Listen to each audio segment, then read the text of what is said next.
Hello, and welcome back to another episode of Bamster's News. Today is Monday, April 29th, and do you want to put yourself in a video game? Do you have an interest in modding in some quests of Witcher 3? Well, you can learn about those things and more if you stick with me and G. G, say hi. Hi. Short and sweet, I like it. Yeah.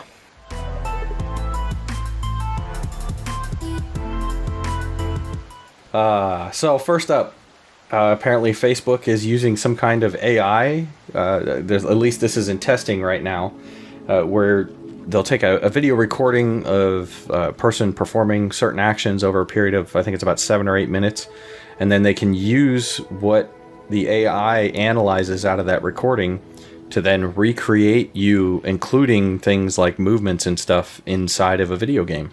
So you can put yourself inside of a video game. Yeah, that seems like something, again, not AI. Deep learning neural networks should be quite good at, actually. Yeah, determine a person's moving patterns and then applying those to a game. Take some predefined movement in a video game and then sort of just superimpose the player's stochastic movements. Yeah, that should be perfectly fine. We already know it's being used in surveillance. There's AI that can determine who you are based on your movement, based on how you walk, how you type, etc. Yeah, it's not that this is necessarily a new idea. I think this might just be the next generation of how they may be able to put yourself into a video game. I know Star Citizen has something where it can take like a webcam footage and then map to your face so that the person who's opposite you can actually, it looks like the character in the game is talking like you are. So I thought that was kind of neat. But I like how NBA 2015, 16, 17, actually I don't know about 16, 17, but 15 at least, used a Kinect camera, which has the depth sensor as well.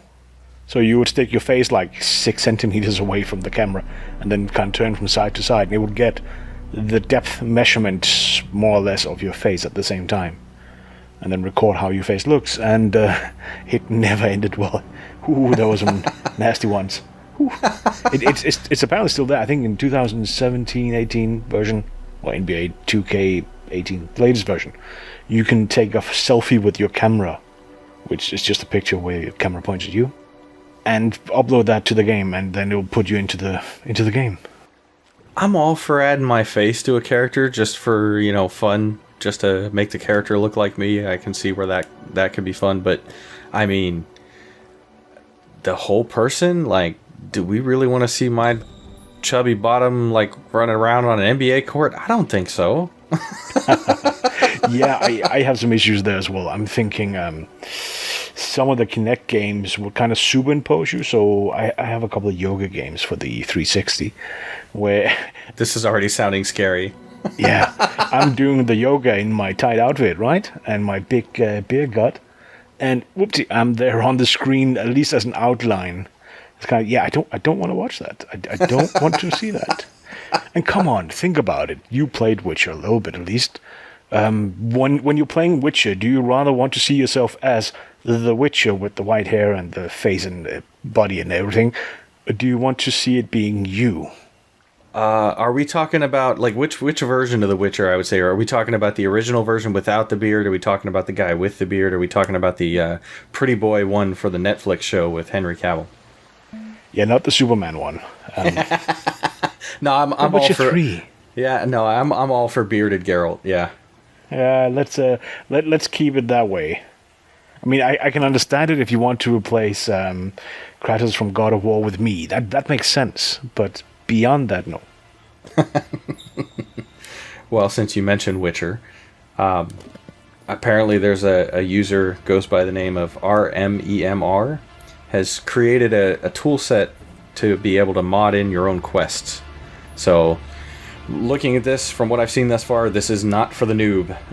It does require some understanding of programming and integrating quests and stuff into the game, but for those of you who maybe have that knowledge or want to set some time aside to learn and really love the game, want to be able to put your own quests out there for people to download, it's possible, and we'll make sure there's a link in the description below that goes to the article we saw.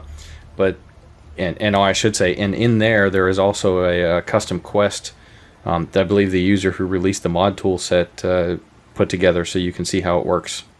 Because that's what that game needs. Witcher 3 needs more quests. That's still on my backlog. I haven't gotten to it, so I couldn't tell you how long it takes to play that game because I haven't played through it yet. Well, you mentioned the Henry Cavill Netflix thing. Do you know why it's being delayed all the time? Too many quests? Too many side quests? Yeah, he can't stop doing them. So this is called the Radish Modding Tools, and I like the trailer he put out. It's about 2.5 minutes long, just shy of that, and it says exclusively on the internet. Like, can you really claim something's exclusive if it's available on the internet? Well, if it's on the internet, then it's not on the North Korean intranet or the Chinese thing, and I think Iran has made their own internet, and Russia has made a version of the internet where they can flip a switch and then they only have their own internet. So yeah, it's exclusive on ours, not theirs. Okay, I guess. Did I just actually you? Yeah, I did. Well, and this is something that I've watched a little bit from time to time for updates. Have you had any interest in the Skyrim Multiplayer mod? I don't play Squirmin. Squirmin. Well, I've been looking forward to this because I never finished the story campaign in Skyrim, and I keep telling myself I'm going to get back to it, but the game was just so amazing to just go out and explore and just go see everything that you could see. But apparently the group that's been working on it sounds like they've been taking a little bit of flack from the community.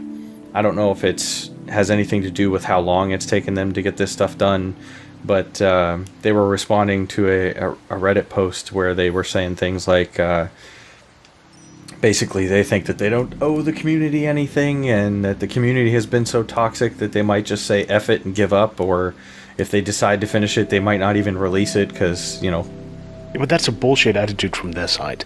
They do not have the right to say that. Not anymore. I think once they started taking... I get there's two sides of the argument, but I don't agree with the other side. Once they started taking money to do the mod, which I know technically the money is for, it's for other things because you're not allowed to take money specifically for a mod. But these guys were making, or have been making, about, I think, $18,000 a month on Patreon. And in some cases, I think it went up almost twice as much as that. So I know that the money has been going to other things, servers and whatnot. But still, it's like... Yeah, they've been paid for it. There's no way around it. The community has specifically handed over money to get this thing done. Yeah. To help get it done. So yes, something is owed. And last I looked earlier today, 18,400. That's burn rate for 2 people. Or if you minimize expenses, that's easily 4 or 5 people, even in the US. Well, I the other side of the argument here, trying to look at it maybe a little from their perspective, this does not give folks the right to be, super toxic with them either.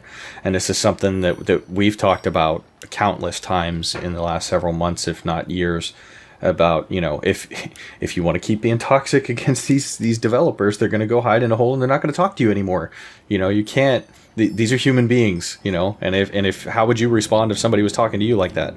Yeah, people make mistakes. Yeah, things happen, or especially in game development, things come up, have to be changed, and sometimes the schedule has to get shifted. But and that's fair enough. But they're not talking about shutting down communication. They're talking about not releasing something they've now taken quite a lot of money to release. Well, I took that basically what I was reading out of the statement was that they might just go away, do this on their own. So they were going to stop communication, and part of the stopping of communication was not release it either. Yeah, it says they will not release it, or they might not release it at all. It was just for them, it was just for fun. Well, 17,000 something people it is right now on Patreon are not paying them to have fun. Yeah, you can say that kind of thing when you're building a mod, on your own and not taking money for it. But once you start taking money for it, it can still be for fun, and hopefully it is still for fun, but there is, kind of an expectation there. I've seen some people argue that it's like, oh, it's Patreon, you donate. If you donate through Patreon, you can't expect to get anything back. And it's like, yeah, I don't know. then it's the same on Kickstarter. If you pay towards something on Kickstarter, you have no reasonable expectation, or guarantee at least, that something will come out of it. Things can go away. You can hope that something comes out of it, because that's all you're doing. Early access, same premise. But you've still chosen to have a commercial relation. You can't just... If somebody comes out and says, you know what, thanks for the Kickstarter money, I don't feel like it. No. So, no, it's BS. They could have gone this way before the Patreon, in my opinion. They might say that it's just for servers, but there's a lot of people who have not played at all because it's been a closed beta. That's it. So, nope. You've taken money. Lots of people you haven't given anything to. I have no horse in this one, I should say. I said I don't play Squirmin'. If I wanted to play multiplayer Squirmin', I would go and play the Elder Scroll Online thing. It's just, easier. It works. And it's a fun game to play through too, and there's so much content to go through. You get a lot more of the world to explore there. But yeah, no, I get the draw to Skyrim as well. So I don't know. Hopefully folks calm down and we still get to see this released. But at this point, I guess that's a big question mark. However, speaking of releases, there's a game that was just released for free on Steam called Himno. It's labeled as a peaceful 2D platformer with procedurally generated maps. And there's no death in this. It's meant to just be kind of more of a relaxing 2D platformer experience. I guess you can trigger different soundtracks and whatnot based on some of the actions that you take inside the game.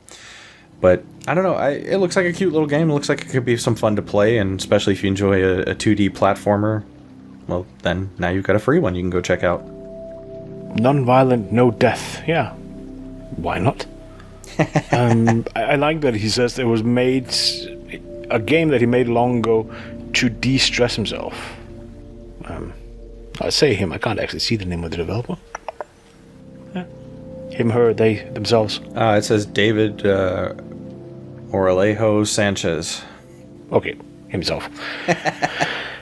Play at your own pace without pressure and watch bright things dance around. Sounds cute. I have not tried it, partly because it's Windows only. But, Joe, give it a go if you're sitting out there and need something to distress you. Yeah, and I'll have to see if I can record some footage of this for one of our newscasts at some point. Maybe even this one. I don't know. But it's funny. This is the second game I think in 2 days now we've come across that is this non-violent, no death type thing. We have a couple more news topics, but stick with us through that. Wednesday we'll have our interview with Floppy and the Sleepy Planet, and that's another one that's coming out on the Switch, targeted towards mostly towards kids, but apparently adults have been having a good time playing it as well. And it's another non-violent. It's a 3D platformer though, but it definitely has a really cute look and feel to it. Do you know what? I can fix this. You haven't heard about games with violence? Here's one for you, and hold on to your seat. A Commodore Amiga 1200 game has been released just a couple of days ago. SkillGrid, which is a shoot 'em up, a good old vertical shoot 'em up, so from bottom to top flying. You pilot a little spaceship, you shoot everything that shows up, and yeah, that's it. It's an infinite runner, so it's how far can you get. I remember the games back in the day like that. Yeah, there was no end to the game. You just kept going until you couldn't go no more. Yeah. And just so we're clear, this is for the AGA Amigas. This is a company that hasn't existed since 91, 92, depending on where you are. That's a little bit brave, putting out a game for that platform here in 2019. But it sounds like people are still developing for it, mostly just for fun. They're trying out things. This one, the thing that kind of caught me, because I've actually developed on these machines, 3-layer parallax variable speed scrolling, with 2 of the parallax layers being procedurally generated. Means it's just variable constantly. It isn't just the same, mountain floating in the background. But that's actually kind of impressive on a machine that old. And just, good old sprite graphics, good old music that plays, 8-bit stereo. 28.9 kilohertz, which is the weirdest setting I've ever heard. And, there's even spoken warning speech from the developer himself. Again, not something that's out of the ordinary today, but back then, yeah. So it sounds like they've really done everything they can, and they pushed it into, I think it's one floppy disk you get. Or one CD, depending on the version, because it's also for CD32. I'm amazed that people are doing this. I think it's awesome. And if you have an Amiga, or if you have an Amiga emulator, go check this one out, honestly. Oh, that was going to be one of my questions, is if there was a way to play it if you didn't have an Amiga. So there's 3 packages. You can buy the base package, which only comes with a CD and a good old-fashioned crystal case and a whole bunch of little weird things, like stickers and whatnot. Do kids nowadays even know what that is? Yeah. But this one, I think, is compatible with the CD32, and if you have CD drives for the 1200 or 4000, the 4000 just takes a standard ATA or parallel ATA. It's a CD-ROM drive, so it shouldn't be a headache. But then there's a slightly bigger package where you get discs, good old floppy disks, because you can still have those made. And finally, there's a version where you just get an ADF file, which is a virtual disk as a file. You can load that into an emulator. Ah, there you go. So come on, this is amazing they're still doing this. You can still find Commodore 64 games. You can still find pretty much every single... I think I saw somebody release... No, he's talking about releasing a Sinclair 80 game. Ooh, I hated those. The rubber keyboard was terrible. Slight warning to people over in the US, though, it's PAL only. That's the European TV format from way back when. So if you have an NTSC monitor, it might not show. It will literally just switch the Amiga over to PAL and give an output. But again, if you're using an emulator, not a headache. Well, and I looked at a video for what the game looks like when you're playing it, and I gotta say, is it just my imagination, or are the graphics better than what I remember from that time frame? That's the weird part. I've seen a few games that's released over these last 10, 15 years. The graphics are better than they were back then. They really are. As I said, in this case, he's using a 3-layer parallax. That's done before, but with 2 of them generated procedurally, that's pretty amazing. Anywhere like how it is that they can make it look so much better on old hardware exists? Is it better compression or a different way of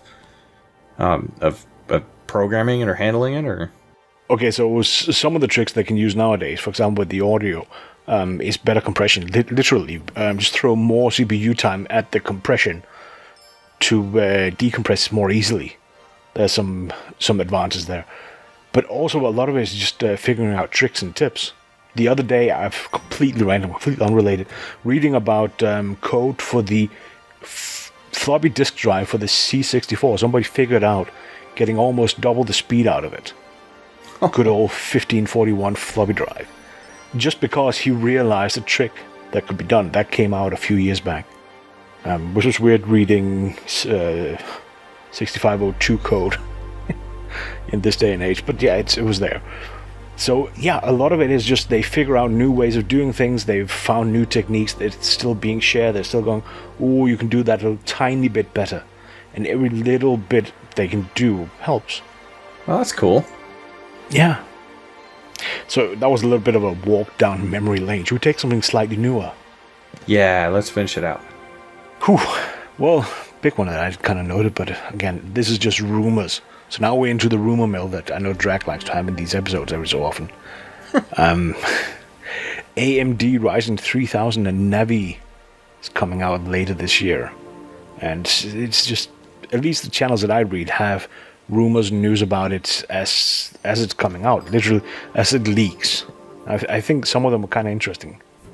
This is where you would complain, why we're not talking Intel and Nvidia, because that's all that works, right? I like that Intel has some competition. Oh, definitely, and I think Nvidia might actually also have some serious competition here. They need competition. Yeah. So, desktop APUs, let's start there, because that's the budget, that's the low end, that's where AMD is making money, and Intel, but not so much Nvidia. The APUs are the CPUs that comes with the graphic chips in it, and slightly disappointing, the 3000 series APUs are confirmed to be the 12 nanometer Zen Plus instead of the new 7 nanometer Zen 2, which means basically those APUs will be using what is right now the newest CPU, as opposed to the CPU kind that's coming out later this year. So less of an upgrade from the 22-2400Gs up to the 32-3400G. But still slight improvement because the 2200 used the regular Zen, not the Zen Plus. So, improvement, but single-digit percentage improvement. More cache, lower thermal package, so 35 watt is the estimate. This is based on somebody literally taking a manufacturing sample and pulling the lid off it, delidding they call it. You know the little heat spread on top, you take that off, you look what's underneath. And they're estimating that this is looking like 35 watt instead of 45 watt, which to me sounds good because that means there's a little bit more overhead. You can overclock it or it can run cooler. I'm always a fan of running cold when it comes to PCs. Oh, haha. Was that pun intentional? A little bit. Unfortunately, still just Vega compute units for the graphics and still just 8 or 11, so not a lot of improvement on the graphics on these things. As in very little improvement. Probably again looking at a single-digit percentage improvement. But if you're looking for a cheap computer, really cheap, in the 400 bacon tokens range, it seems like the new 3000 series APUs will be, just fine. Just don't expect 4K graphics with them. The CPUs, the new CPUs though, we finally have information about the IPC, that's the instructions per clock. That's 15% higher reportedly. How they measured it, they're not telling, but that means 15% faster CPU effectively, depending on what you're doing. It's a nice vague thing. It's one of those, well, if you do exactly this, it'll be 15% better, but if you do something else, it'll be possibly even slower. The idea is they've added slightly more cache, they have better prediction, the whole execution pipeline has basically been redone on them, so that's kind of nice. I think that's gonna make them properly competitive core to core with Intel, which is what AMD hasn't been in the past. Also, they're saying, and this one I have some doubt about, double the core count per what they call a core complex, which is like a chip within the chip. That these little mini chips inside the CPU will have twice as many cores, so basically going from 4 to 8. That seems excessive, because then they can't really make like 6 cores and 12 cores. But we'll have to see, or at least 10 cores should be a headache with it. And they promise half the energy per instructions. Okay, I'll take that one. And double floating point and load store operations for floating point. That means nothing to most people. Just means all the fancy mathematics that's required to, for example, rotate graphics on your screen, it can do better and faster. So all in all, again, I'm looking forward to these 3000 series AMD Ryzen CPUs because it sounds like they'll be competitive. I can't English right now. Chipsets, AMD is still promising that their CPUs will be backward compatible with the AM4 slot. So basically, if you have an AMD of the Ryzen series, whether it's 2000 or whatever, 1000 series, you should be able to plug these right in, except if you have the A320, the budget version from 2 revisions back. They won't be compatible with the 3000 series. But they're putting out complete new chipsets, a 500 series, so an X, B, A, X being the version for people with a lot of money, B being the regular mainstream casual version, and the A series chipset is of course the budget version. And on that one, only the X570 will have PCIe 4 support. So if you need that, you need to buy the expensive one. If you don't, and let's face it, 99% of us do not, you can settle for the B550, or cheap now and buy the current generation B450. That doesn't mean anything to you, does it, Track, you Intel fan? This is where I reveal myself to be a bad PC master racer.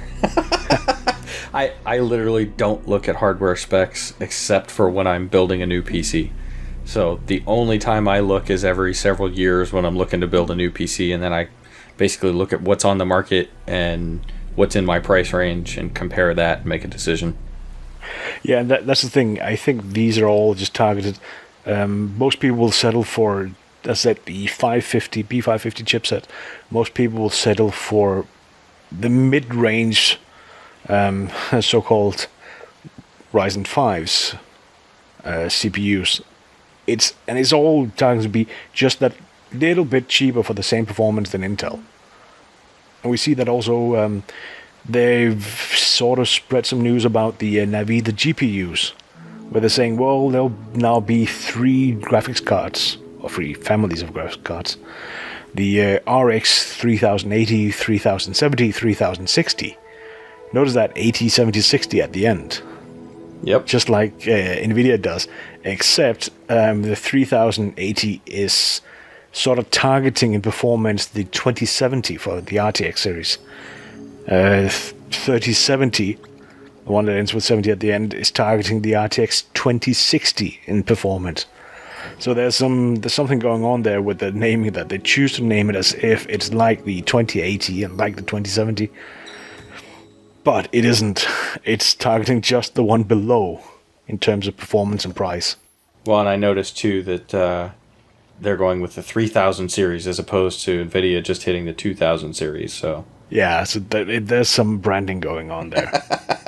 But they practically confirmed that they will have ray tracing, they'll have variable rate shading, which is what the RTX has.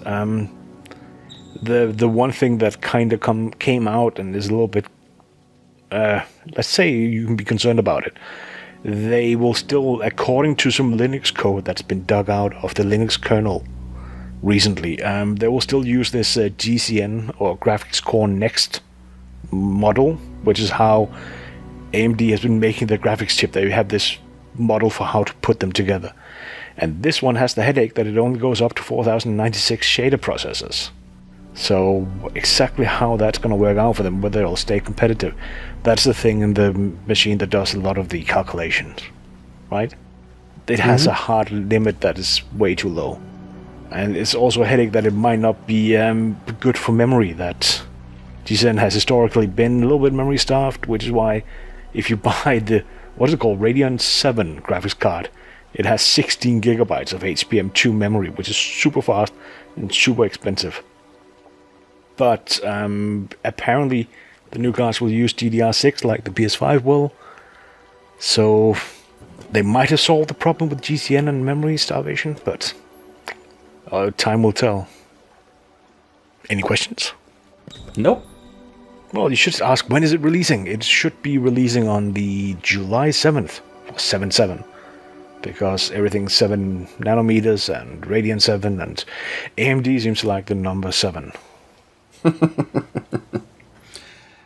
Well, many people think it's a lucky number, so maybe they're banking on that. Yeah, except Chinese seems to think 8 is lucky instead. Well, I mean, a lot of people think 13 is unlucky, but there are cultures that believe it to be a lucky number, so, Yeah. Anyways, we're gonna hear more, in all likelihood, on May 27th at Computex, because they're doing a key speech there. So, I haven't convinced you to buy a new computer, then? Not exactly, no. I would like to build a new one sometime in 2020, but I don't know. We'll see. Well, I would say right now, if I was building one, I would wait. Come July, see what's coming out of AMD, and I think AMD is still the way to go, because overall they're just that tiny bit cheaper. If you need the best of the best, sure, still go for the 9900K from Intel, the i9, and the biggest RTX card you can find from NVIDIA. But if you want something that's a little bit more sanely priced, yeah, I'd just go for AMD. You try to go for the biggest RTX card from NVIDIA, and you're going to be spending more than just a pretty penny. Yeah. And if you look the price that is rumored for the RX 3080, it's $250. Come on. That's not bad. If it's really matching the RTX 2070, that's a good price. Yeah, that is a pretty good price. Well, and hopefully this provides the type of competition to bring prices down for the NVIDIA cards. Yes, but they've also had basically a year off that price. You know, they've had that market to themselves with the ray tracing and everything. So they should have made good money now. They should be able to go out and say, yeah, we'll lower the price a bit. Anything else? Nope, that's pretty much it. Desktop APUs, regular CPUs, chipsets, and GPUs from AMD coming out later this year. Well, and on that note, we are going to wrap up this segment of news. So hope you have enjoyed or learned something. And until next time, or until I should say Wednesday with our interview with Floppy and the Sleepy Planet, this is Drac, and I'm out. Ciao.